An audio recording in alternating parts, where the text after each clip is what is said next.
9. marta prošle godine, kada je bio posljednji pokušaj da ove uklonimo i da stvorimo jednu novu demokratsku Srbiju koja će imati mnoštvo prijatelja u svetu, koja će moći da predupredi rat i na najbolji način zaštiti našu braću s onu stranu Drine, u svim našim krajinama stigli su od tih istih ljudi, predsjednikovih, s onu tamo stranu pretnje da ide 1 milion Srba preko Drine da ubija srpsku omladinu.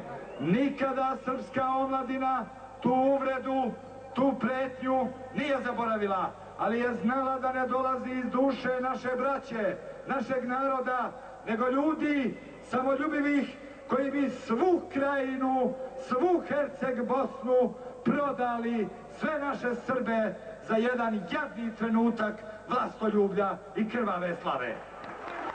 Tako je, ruke!